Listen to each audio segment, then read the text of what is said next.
grateful to stand before you as we gather here for the very first edition of India Management Research Conference.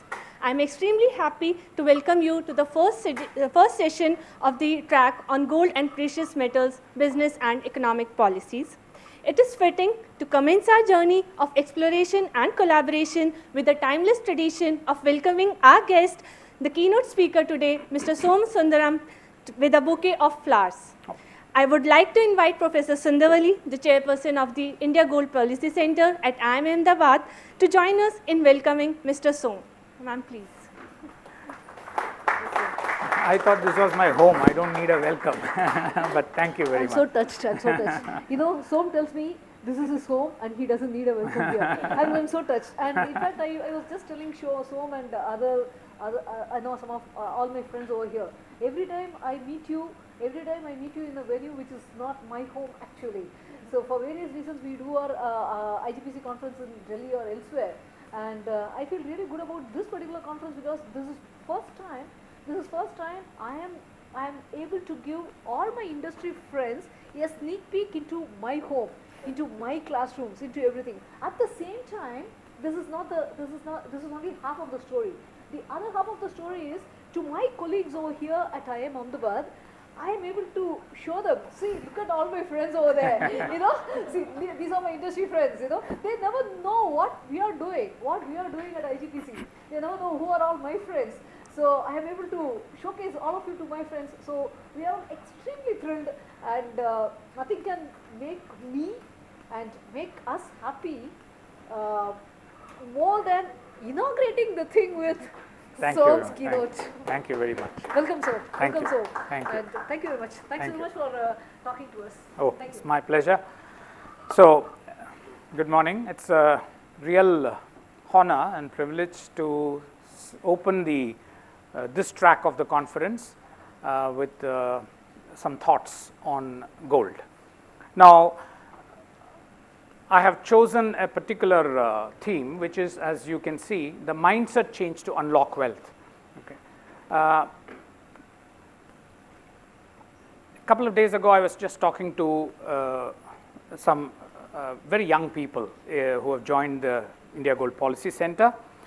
And before coming here, I wanted to make a lot of notes. I'm not going to say anything new, which I haven't said, but I just thought I will make the points about mindset change to say how much work needs to be done in the gold industry. Gold is really, we all know, I mean, many of us are here from the industry, it's a fascinating thing. But yet, when I can take pride in this, when I conceptualized the Gold Policy Center about 10, 12 years ago, or when I joined, it was the same thing. He said, why do intellectuals shun any study on gold other than a couple of things on prices or something about it? And why do the Ministry of Finance not even bother about these things? Because gold was spoken by only two sets of people. One was analysts who were just saying price and, you know, foreign analysts, foreign bank analysts, or jewelers did a good job but lacked credibility. With the result, there was nothing. When I came in here, and I came in, as you know, from Standard Chartered and earlier with levers and all that, I said, there's such a big industry, but an institution like IIM, you can't see a single guy. There were some people in Tanishq, but they were there because it was Tatas, not because it was jewellery. So that set me thinking, and I wasn't really very thrilled about moving into World Gold Council. I moved for a personal reason. I moved from a very difficult bank at that time. I walked out and all. Then I said, why don't we just get all these people? And that's where it started. We started working with IIM Calcutta, then IIM Ahmedabad, who took a lot of initiative in creating this Gold Policy Center. Then a fantastic job we have done this. But today I have, in the last 3 days, I have just made lots of notes. What I intend to do, Professor, is I want to make this into one proper note and submit it, but I'm not ready. I was doing this work amidst various other things. So I have it some here, WhatsApping myself from one to the other. So I'm going to be reading a little bit also, but bear with me. One thing I wanted to just say is about the research itself. Lots of work has been done by India Gold Policy Center, but they were project led. If you see the India bullion exchange or the gold spot exchange for domestic. We did have, at that time even Sudhish was there, we did a lot of work. Hallmarking, we did a very specific work because we wanted the government's action on that. So, India Gold Policy Center helped in all that. But still, what I find is, and this is for the young research, this thing. You see, research has to bring out insights which are very relevant for policy making. Yes, there is always a thrill of proving how a particular statistical model works and how much we are aware of that. Clearly, that's one of the important things, there is no doubt. But we should actually have purposeful research reports. As I said, there have been purposeful reports like the bullion exchange or the hallmarking or whatever it is. But right now, what do? Do we deal about prices? India doesn't set prices.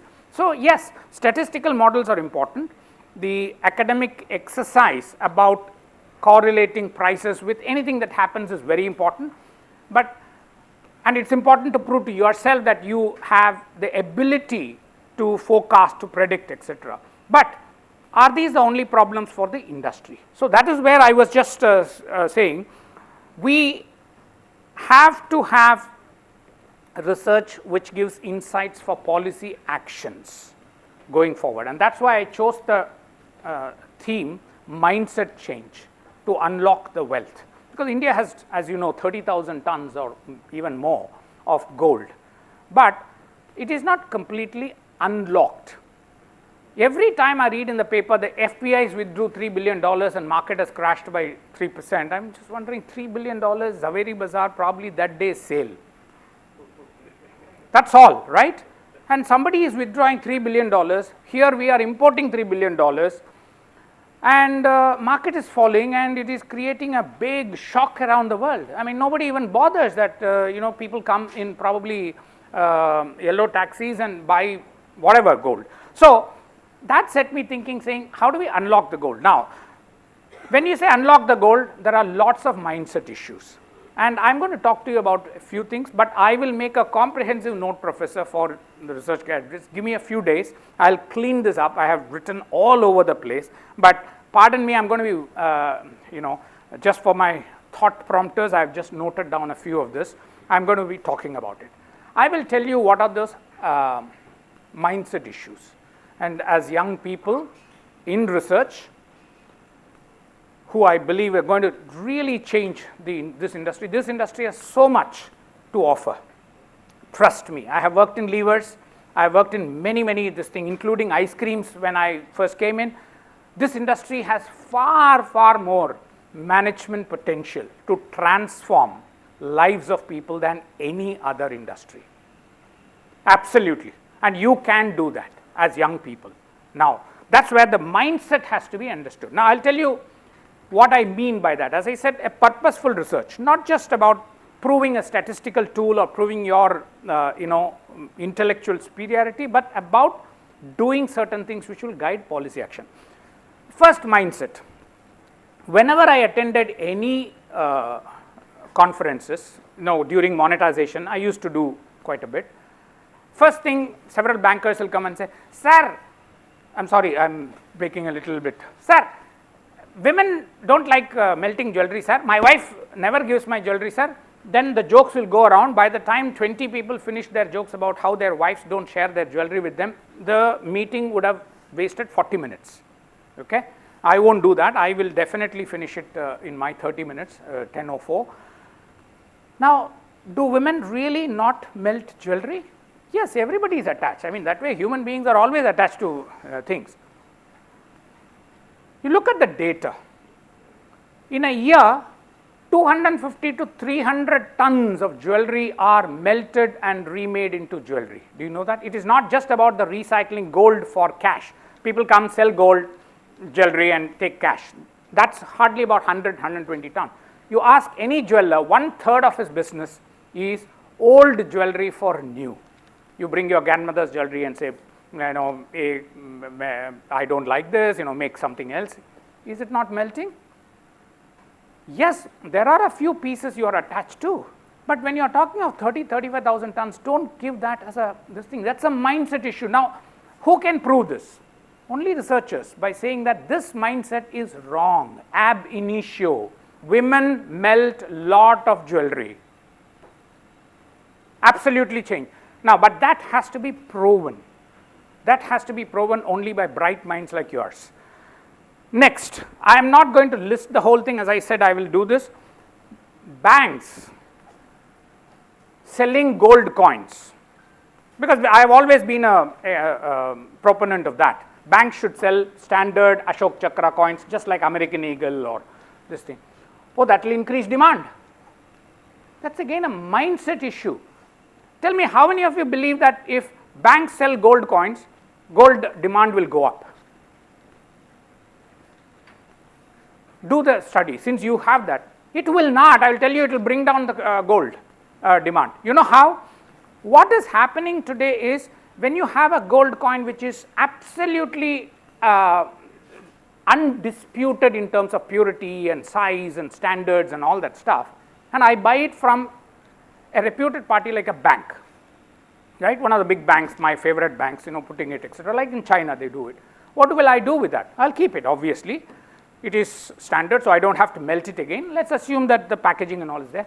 Next time I want a jewelry, I'll just go and give this 100 grams of coins, and the person receiving also knows that this is a genuine, assuming he knows it's a genuine coin, he's just going to take that as the input and give you jewelry only for the conversion charge. I mean, theory again, right? Second, today banks are not selling gold coins. So are you saying to that extent the gold demand is less, which means people who want coins are not buying coins? Are you saying that? I mean, if I want coins, I'll go. There is nothing which stops us from buying gold today. Our demand is 700 to 800 tons, given our social economic context, kind of people buying, our income tax, various things. It's not limited by banks not selling gold coins, right? Yes, it would matter if distribution was uneven. See, it will in a category where distribution is uneven, like ice creams. I told you, increase the distribution points. We knew in Unilever, it will increase. Make sure that you make chocolates with ice cream inside and put it in all the conference rooms. After 20 minutes of speech, everybody will reach out and finish it off. Okay, we know consumption will increase, because that is, you all know, I mean, you have studied, right? I mean, access increases distribution. Gold is not like that. It's already accessible. Every nook and corner, there is a jeweler. There are more jewelers than bank branches in this country, right? So how is it that if I want a coin, just because banks don't sell it, I will not buy a coin? I will buy a coin. If I buy it from the bank, I won't buy it from somebody else, unregulated, unpure, whatever, tested coin. Right or not right?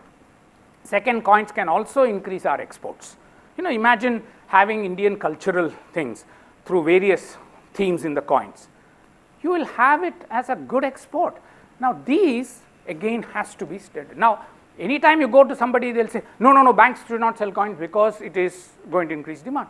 Only you can change this mindset. That's what I'm trying to say. So first, women melting jewelry. Second, banks selling gold coins. When I say banks, reputed parties selling gold coins of standard price and purity, branded, will not increase demand. That's again something which can only come out of studies. Right. The other one I wanted to just talk, there's a lot of stuff I have written, as I told you. Now, gold monetization, right? The government brought it. They said the sovereign gold bonds will reduce the physical gold.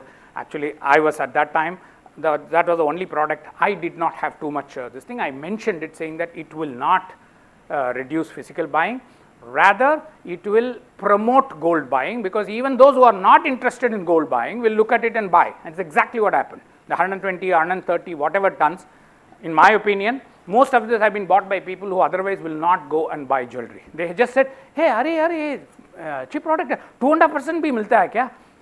Now, and tax exempt, they invested, not the person who wanted to buy physical gold. So it actually happened there. So, when we talk of monetization, the mindset is one of saying all the 30,000 tons, all the gold that I have in my wife's this thing, I want to bring it in. That's not what we are saying. We are talking about the surplus jewelry. Now, this again is a mindset issue, because I just want to use this, come back to this. These can only be proven by researchers, opinion pieces from, from centers like India Gold Policy Center.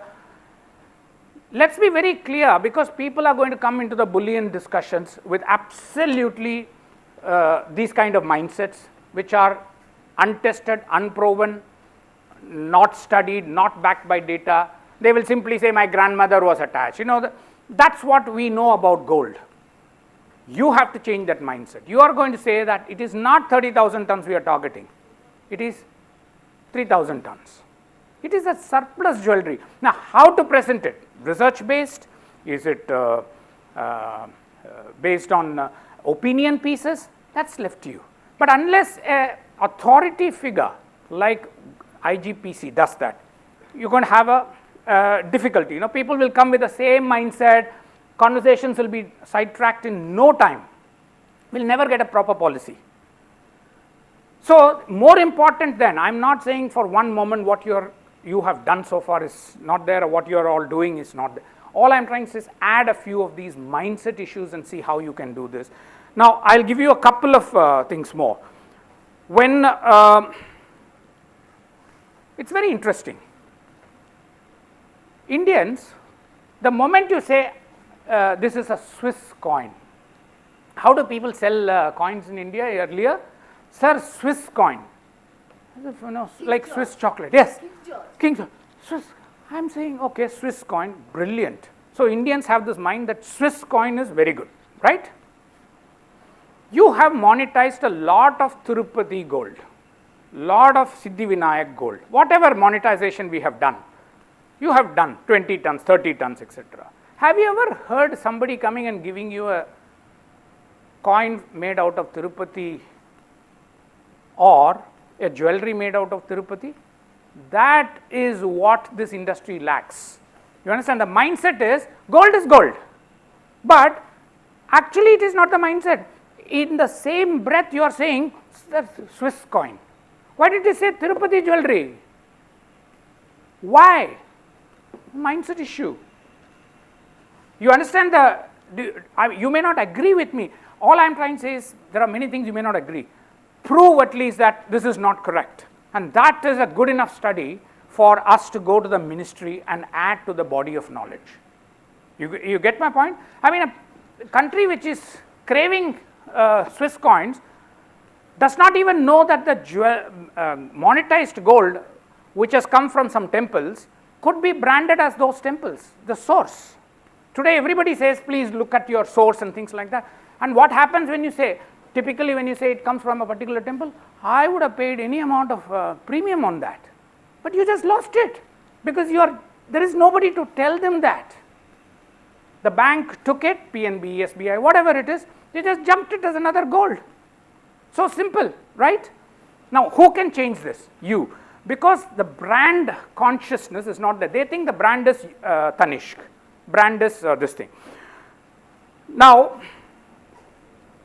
again, gold means we think it's all about the raw material.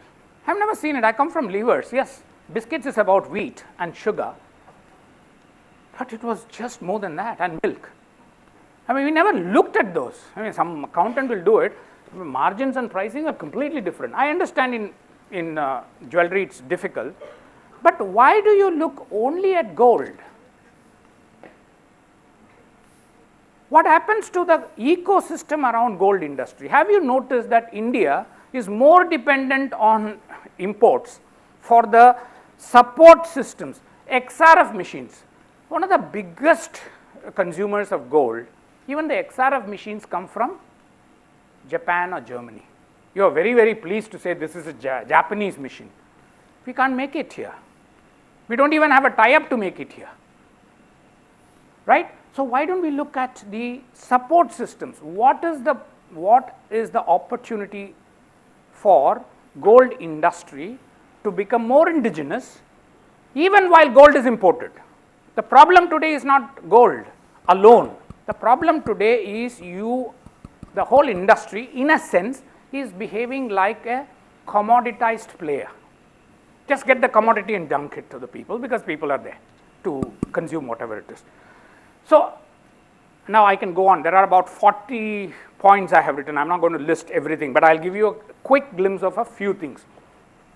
So do you get my point where I am coming through? When your research is being done, please focus on mindset issues, so that you go back to the Ministry of Finance and you can ask for policy decision. We can actually tell them, sell Indian gold coin or whatever gold coin through the banks. Your demand will not increase. On the contrary, it will promote recycling. Funny thing is, we say recycling. India is a signatory to the climate change, etc. Right?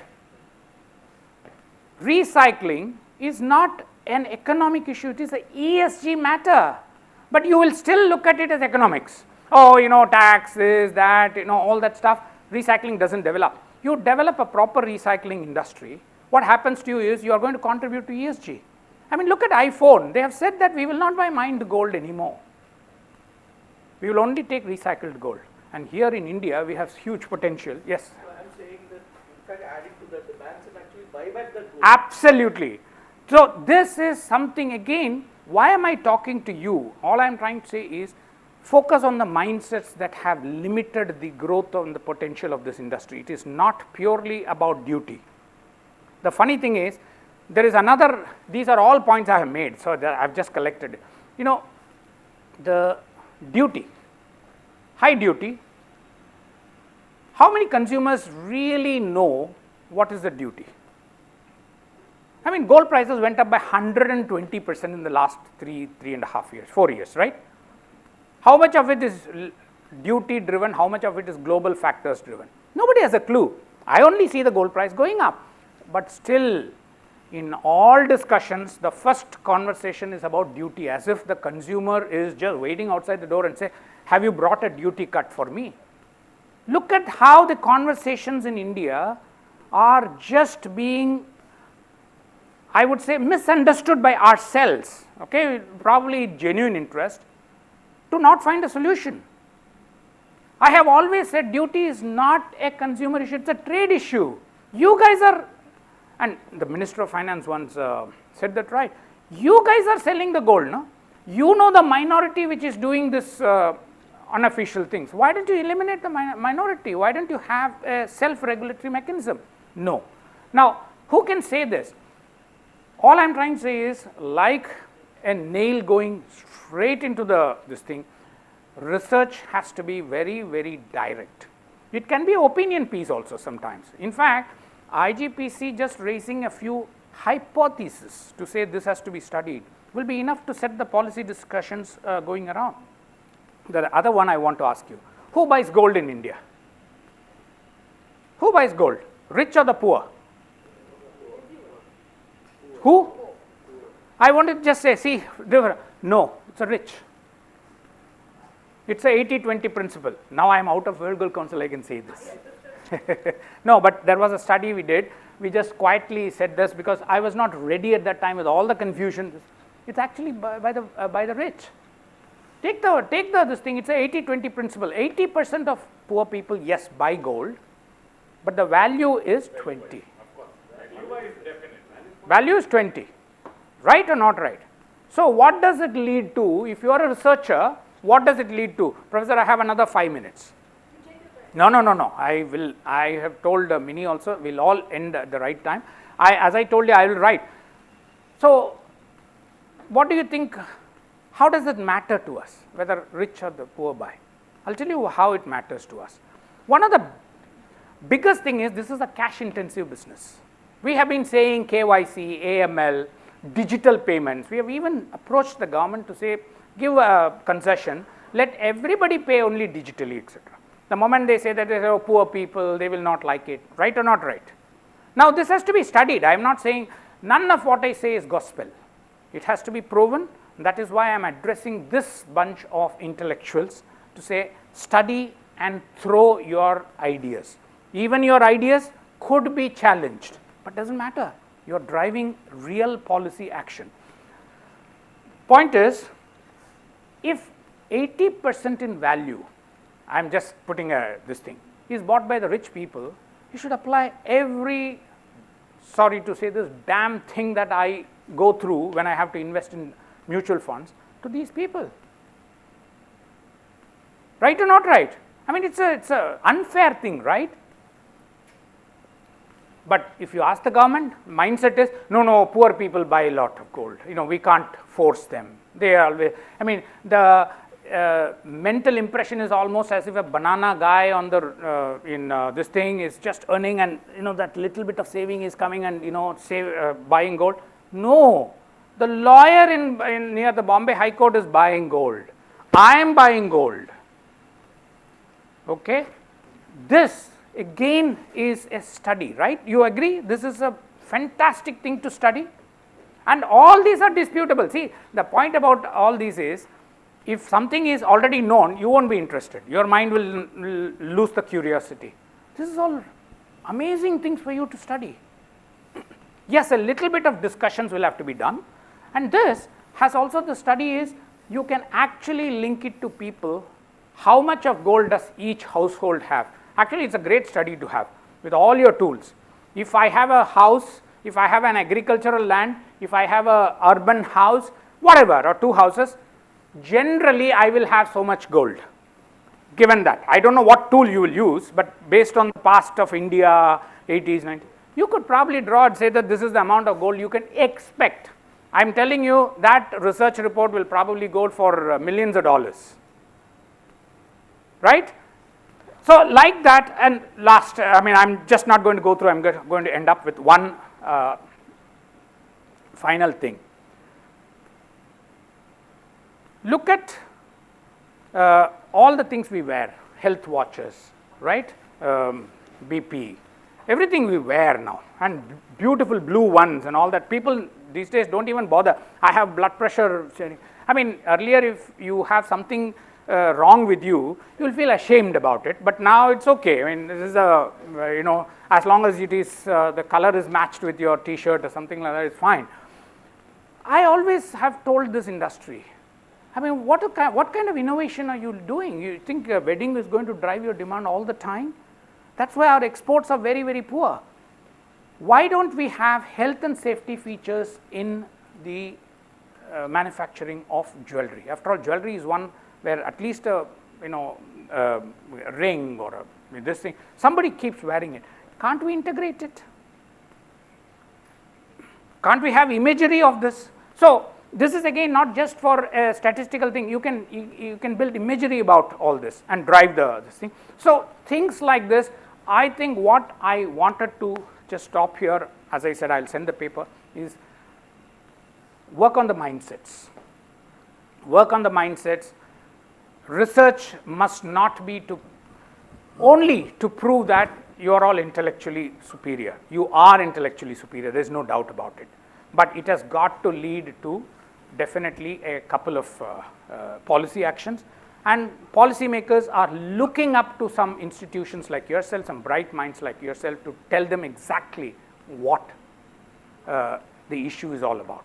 Otherwise, we will be in this whole issue of spreading all the untested hypotheses, mindset issues, and the policy will always lag behind what the industry needs. And gold has enormous potential, whether it be in ESG, whether it be in duty cards, whether it be in psychology at the time of buying.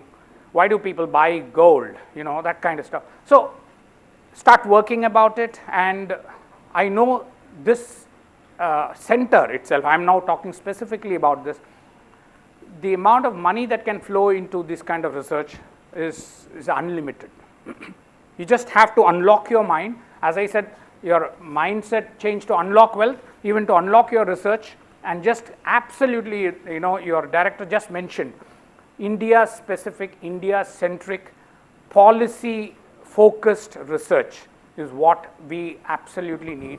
and there is a wealth of thing. The canvas is so large, you could just actually prove your intellectual this thing as well, and probably bring in even new statistical tools. So with those, I think I will stop here, and thank you very much.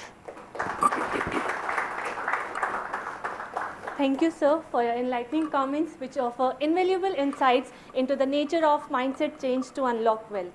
May I now request Professor Sundarli again to join us on stage for facilitating Som sir with a moment.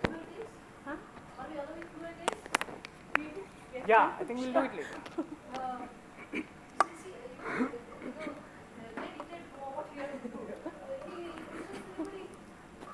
Oh, Q&A. All right. Yeah.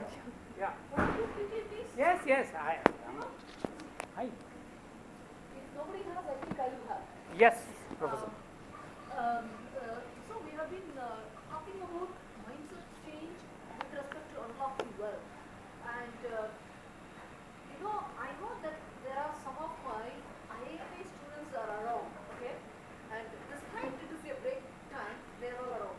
Can you please tell us some inputs on the gold supply chain? I was waiting for you because I know that it is there in the notes. Can you tell us about the gold supply chain? What are all the research ideas that, from the supply chain perspective, that some of our research associates or some of our students will be pursuing? Yes. Sorry. You can hear me, right? Absolutely. Yeah. So one of the things is, you see, I went back. When we talk of gold, you're always talking of the raw material. Just move away from that. There are many issues apart from raw material. Raw material, you have to study in depth, several things. I'm not denying that, okay? But when it comes to even things like, are you sure that remelting, see, jewelers make jewelry, and then if it doesn't get sold within 180 days, 120 days, they go for remelting, where they realize this. You know, how much losses do they make on remelting? Do you have an idea?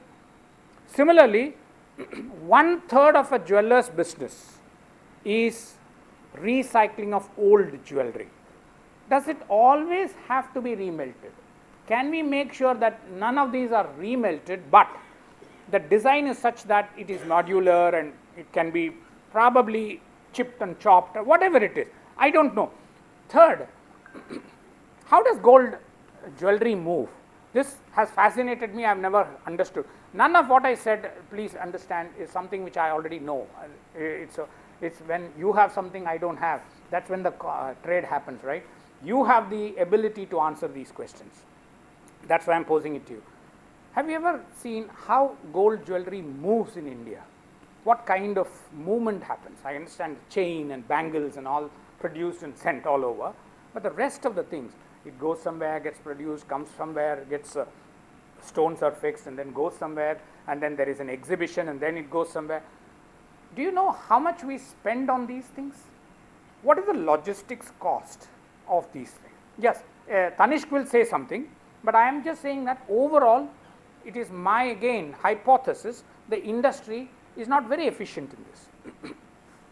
Industry is not probably very efficient because it is a traditional industry, and people are working out of homes or in the respective centers, etc., etc.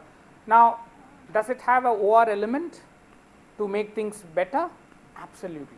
And it will be fascinating if you take a couple of pieces and really trace the journey and then say how that journey could be more, what I would say, productive, more effective, shorter, right? I have spoken to you about the other aspects, the supply chain aspects and XRF machines and manufacturing, etc. I know it's not easy. Suddenly you put up a factory on some manufacturing and all that, but don't forget, gold is not just about gold alone, gold industry. It is also about the support service, and I believe there is a massive OR element, how bullion moves. In fact, for IIBX, they do that study. I mean, they are putting up delivery centers here, there, etc., etc. But it is again a gut feel. Oh, there is a lot of demand there. There is no tool. We have to find the tool. You can give that tool to the government. So, how do people solve these kind of problems? I mean, it comes to the Ahmedabad airport and then they surplus, it moves here. Shouldn't come. Is there any other way we can do it? It goes straight to this, as they say, JIT or whatever concepts you all have. Is it possible that way? Right? So the OR element of this industry is also very rich, in my opinion, because it is untapped. It is just going by gut. Thank you.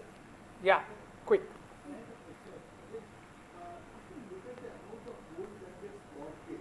Yes.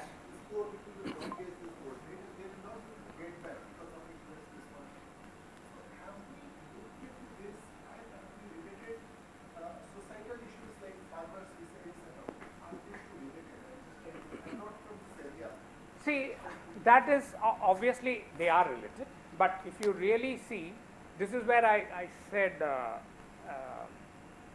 you need to study this from a mindset angle. Okay. Yes, much of this comes for auction, but it's about 1 or 2% of the total loans. All right. But not all the things which have come up for action lead to a issue. But you can check it out in Maharashtra. If you take Maharashtra right now, because they say, I don't know the figures, every auction will seem to have led to a suicide. I mean, then you will have a wrong conclusion that, whenever there is an auction, please look out for suicides. I mean, maybe it's a good idea, but you feel strongly about it. You raised a very interesting question. You feel strongly about it. There is data. Do the exercise. My only point is, do it, stand up and say, my research shows that auctions lead to a spike in suicide. You think it will go unnoticed amongst bankers? They'll lap it up. This is what I said, that this place is fully thing. I'll add one more, Professor, and then I'll stop. I'm taking cue from this. I'm just digressing a bit. One of the things about monetization is that people said, people will be worried about taxes. I don't know why they said that, because in India you don't need to earn income to be worried about taxes. Anyway, you get notices. Okay. Now, the only point is, you said so much of gold loan is there in the banks as collateral. So, whether I bring a jewellery and give it to you as a collateral, or I bring the same jewellery and give it to you as a gold deposit scheme, both are same. You should ask me, where did you get the gold from? How much is the gold as collateral today in the banking system? Maybe 1,000 tons, 1,200 tons, varied estimates. The taxman did not ask these questions. But when it comes to monetization, immediately we say, no, taxman will ask the question. Although much of it is with the agriculturists whose income was exempt. This again is a mindset issue. People just scare the people away because there is the mindset, it should not come out. Okay. This is what I am trying to say. There is a rich, I am very happy to work at, there is a rich canvas of information and potential study areas in gold, apart from purely price and statistical tools. That's what it is. Thank you very much. Yes, I will answer it as I come. Yeah.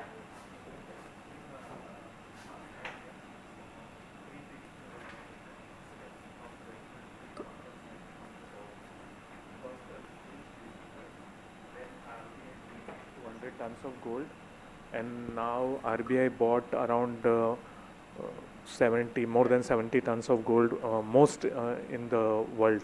So is government's mindset is changing towards the gold, because all this happened in last 1 year? No, government's mind will be changing towards their gold, not towards the gold you are buying. I don't think that is changing. They will not like it when you do the thing, you bring gold from UK. They don't mind bringing the gold from here. No, in a lighter vein, I don't see government. See, you can't, Virendra. The point is, gold is definitely an issue when it comes to the foreign exchange. That's why I said, look at it. FPIs withdrew $3 billion, market crashes, and all of us go through enormous pain. And then, there is a bankers call for collateral, all kinds of things happen. $3 billion, you know what it is.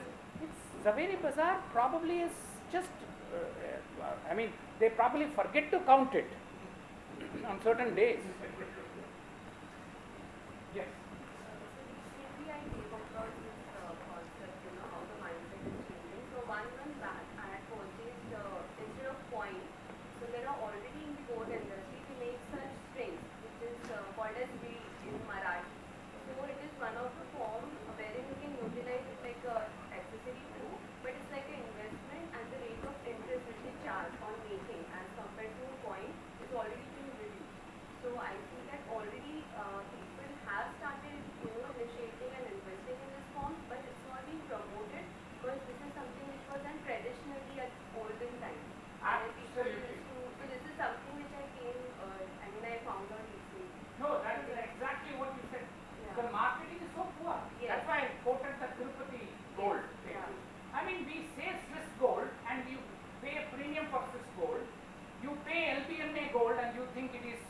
premium.